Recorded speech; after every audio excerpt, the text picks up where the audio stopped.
Hello and welcome to this episode of Connected Thinking in association with the NLA. I'm joined today by Anju Suneja from Mischon de Reya, a partner in their real estate side. Anju, do you want to introduce yourself? Thank you very much. Really looking forward to this discussion and thank you for inviting me. As you said, I'm Anju Suneja. I've worked at Mischon de Reya for over 8 years in the real estate department, working for a range of clients on investment development and landlord and tenant work. So a huge variety of work inside London and outside as well. Brilliant. Well, great to get some of your insights today. I mean, we've seen London change quite dramatically in the types of sectors that have emerged, things like AI, data centers, logistics plants, drones, potentially coming through on the transportation side. There's a lot more to real estate than there was perhaps a decade ago. How do you think that's impacting the market? And from your conversations with your clients and the market more generally, how do you think that's going to impact us going forward? So the market has evolved, and ultimately, London has to compete on a global scale, and the UK has to compete on a global scale. So we always have to keep up with the latest trends. And at the moment, the buzzwords are AI, data center, new technology for transport, and you have to embrace that. And you have to look to see where the opportunities are. And yes, the landscape has changed. And when we talk to our clients, they are interested in AI as part of their business, AI as part of investment, and data centers as well, where the opportunities are. And people sometimes are quite scared about new technology and data centers and what does that mean for the rest of London's landscape and how that the power in particular, the need, the huge need for power, for energy, for water, the heating problems that data centers create. But however, there are lots of opportunities as well. And I was reading today, there was an article in Green Street News of one of the newest. There's always something in Green Street News on data centers, but there are other publications in mind. There are. But today's news was Microsoft in Slough I saw that. and their proposals for their data center. But interestingly, a few years ago, the site had a potential planning consent for 60 homes, and the rest of it was going to be data center, and now 100% is going to be data center led. And so those are the types of things that investors or occupiers or corporate occupiers are having to think about, either how to maximize the value of that site.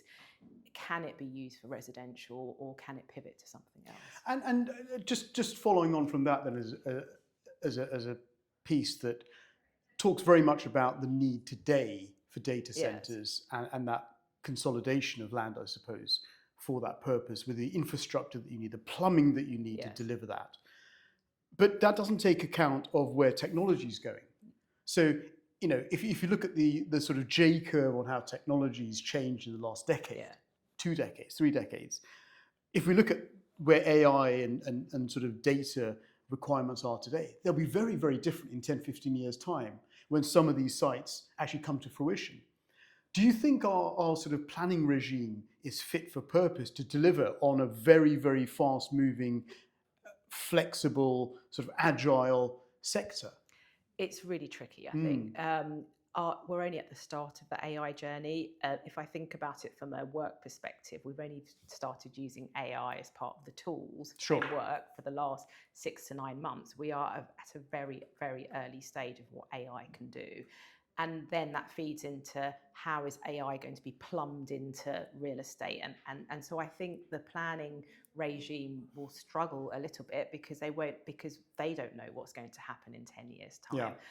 The draft London plan that's been published quite recently for consultation does have a specific section in it around data centres, and it does capture some of the issues around it in terms of the heat, the energy, and the transport, etc. So that's just the start of that journey, but we may end up being out of date in 10 years' time. But then if you look at real estate as a whole, it's cyclical, and what worked 10, 15 years ago for a site might not work now and might not work in 10 years. That's why we have development, that's why we have investment, that's why we have change of use, because you have to ultimately look at what your city is going to be like and how people live, work, Sure. play, leisure, and that evolves. If you look at logistics and urban logistics or last mile, yes, there was urban logistics 15, 20 years ago, but what you have now is very different to what you had then, and that's driven by online retailing, etc. So the on-demand service that people want all the time, and that's why you have these deliveries where you can literally order something and within 5 minutes it's in your office or in your house. That didn't exist 10, 15 years ago. So we all have to evolve, and yes, the planning regime has to evolve as well. I mean, we're not doing badly. I mean, the UK's got the third largest number of data centres globally after the US and China. The government's also lowered the sort of carbon thresholds on data centres as well. So the government seems to be understanding that there is a demand out there, and hopefully we can meet it. But I just want to sit for a little while on this concept of sheds. And we've seen a lot of talk about sheds in the last few years, and certainly one of the more investable areas of the built environment is sheds. And whether that's for data centres, whether it's for logistics, consolidation, storage, etc. Do you think that emergence of that part of the built environment is making investors think about land use differently? I think absolutely, because logistics is such a broad market. So you think about online retailing, and that's sort of the traditional, but then it deals with so many other issues. So Brexit related issues, supply chain resilience, and the need to have onshoring and nearshoring. And so all of those issues make logistics very attractive. And then you have the subset of data centers where you've got AI, cloud computing. And so there's so many different assets, facets of it that feed into it. And so it does people then think about the land uses. How can we use this land? And we've just seen that. I mentioned obviously the Microsoft one, but there's also an Ealing one where in 2022 that had consent for housing as well, and that's pivoted to a data centre as well. So it is making developers, investors, planners think about how that site can be used and how that land is going to be fit for purpose in the future. But housing, I mean, you could, for both of those examples, you could say, oh, that data centre is taking land away from housing, and we need housing. Well, I would say not just space; it's also taking away infrastructure, resources, energy, water, etc., etc. But there must have been a good reason why that site was no longer viable for housing, because housing has had its issues long before anyone knew the buzzword of data centres and AI. So the issues that we have with housing is not a new issue. But the two are being sort of butting up against each other. Yeah, we need to have an "and" attitude as opposed to an "or" attitude, don't we? But then the power issue is a big issue, because if power is being taken by data centres, and is that being taken away from housing? But then housing has other issues in terms of the construction costs, the inflation issues, the demand. And the pricing. Well, I would argue even harder, and I would say actually the issue with these is not a competitive tension between data centres and housing. Correct. The issue is that the policies around housing don't allow it to be unlocked. Correct, yes. And so it's a policy issue rather than a competitive tension issue for specific land use. I mean, I acted for a client quite recently where it's taken years and years to get a site to the point where we have actually acquired it with the benefit of planning, but multiple issues along the way. Second staircase issues, Building Safety Act issues, viability issues. Well, we're not going to go down the rabbit hole of housing policy, so don't worry. I was going to move on a little bit and just talk a little. We've got these opportunities as you've identified in how we think about attracting investors into the market. How do we compare to our competitors, and where would you say our competitors are, and how do we compare as an investable market, do you think? So the UK, London, we're a very safe, mature market. People like the UK, investors like the UK, because we're transparent. They know what they're going to expect. And so that has a lot of benefits. However, we're not as nimble as some other, say, for example, Middle East, Far East markets. And the global investment market is truly global. And so investors can easily pivot from London to Singapore, to the Middle East, to New York, to Paris. And so no, you don't have one idea where you think, I'm going to invest in the UK. They do pivot, and we see that from our clients. You see that in the news when you have HQs that move from London to Europe or somewhere else. And so we have to embrace that and be competitive. And I think the way that we need to be competitive is to make sure that we do demonstrate that we have a stable market, but that we can innovate as well. So I think that innovation and stability go hand in hand, and to be able to ensure that through the journey of a development or an investment, everything can be unlocked. So you know what the end product is, but how are you going to get there, and how many hurdles are you going to have along the way? And I think that impacts how investors decide as to whether they're going to invest in London or another market. Sure. And where you see legislation, we've seen a lot of legislation in the last couple of years, so we're not going to discuss those bits in individual sense. But if you take a suite of legislative changes that we've seen in the last few years, let's say last 3 years or so, do you think they work to de-risk and make the market more predictable overall? No, I think it makes it harder. In some sectors, it definitely does make it harder. And I know we're not going to talk about housing policies, but definitely it does make things trickier for the clients that I work with in terms of how they're going to navigate that. Definitely. And then you overlay political change on top of that, which adds another layer of risk, doesn't it? Yeah, and then financing risk, construction cost risk, the price of steel going up, the war in the Middle East, and then you layer that all on top, and it then becomes very tricky. But then other markets have those same I was going to say those pressures. macroeconomic pieces apply to everyone. Apply to everyone. And so it's hard work. However, you see so much activity going on around London. So we can do this. We can make it work. And we've already seen lots of regeneration in London, whether that's King's Cross or in the future Euston. Canary Wharf has changed from being a 5-day place to go to 7 days, and all the leisure and the live and the work. So it can happen, but it does take time. Yeah.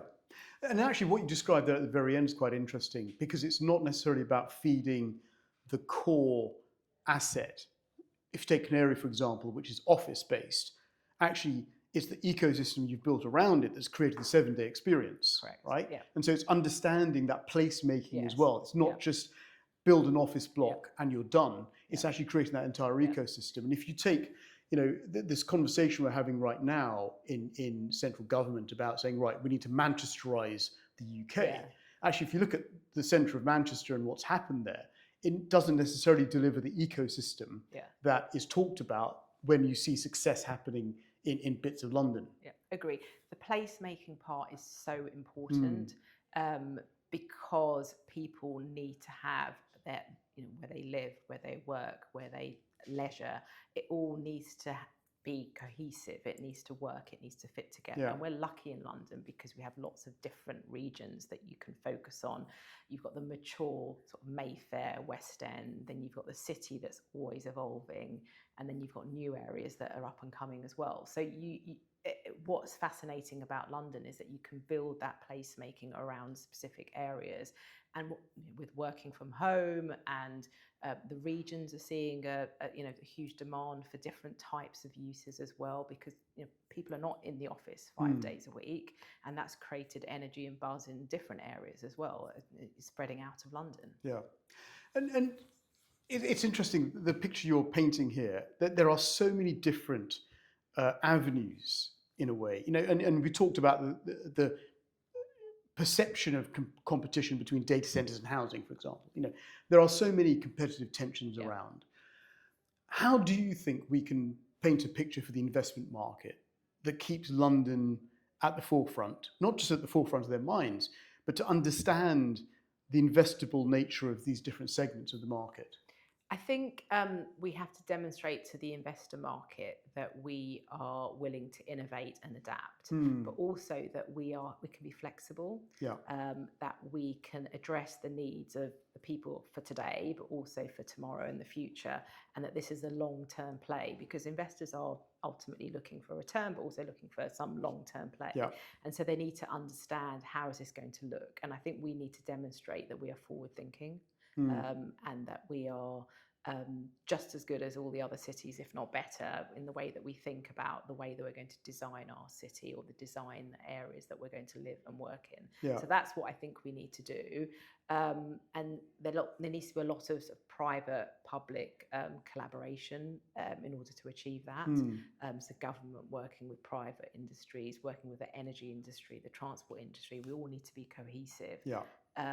Because it has to pull together, otherwise it won't work. So you sort of touched on it, on what I was going to ask you next there, but maybe just expand on it. Is, if you took the next decade or so, what do you think we need to do to keep London competitive and to keep it at that cutting edge, on the investor's mindset, on the radar, in the investment committee scenario? What do you think London needs to do? I think we need to work on our planning regimes, and I think we need to have more flexibility in planning and how we deal with sites that perhaps are no longer fit for purpose. Are we going to be retrofitting, or are we going to be new build? We need to understand how sites are going to evolve, because ultimately this is not new in terms of sites which are no longer fit for purpose, which weren't fit for purpose 10, 15 years ago, have pivoted to something. That's going to happen along the way, Yeah. and in the next 10 to 15 years. So how are we all going to work together to make sure that we can achieve that goal? And that involves planning, that involves government, that involves a lot of investment. It involves making sure that we can all pull together and work that through. Yeah. And it needs to, I think it does need to come from lots of different industries that pull together to make that work. There's no one magic solution for that. But I think we all need to have that vision to go forward, because it can't just come from government. It can't just come from a planning regime. It has to come from lots of different areas. Yeah. And do you think that is understood by the private sector and policymakers, that actually it's not necessarily a battle between policy and the development sector? Actually, they need to be pulling in the same direction. Do you think that's understood? I don't think it's always understood. I think that it's sometimes seen as a battle or a blocker, and perhaps we need to change that mindset so that we don't think of it in that way. Yeah. But I think it's quite difficult, because there's lots of challenges along the way, whether that's from legislation or planning, that makes things difficult. So that people are naturally sometimes a little bit negative about the system and about the process and how long it takes, because maybe they've had too many hurdles along the way. Yeah. Yeah. And it is interesting, the time frame it takes to deliver on these schemes is so much more extended now than I think it's ever been in the past.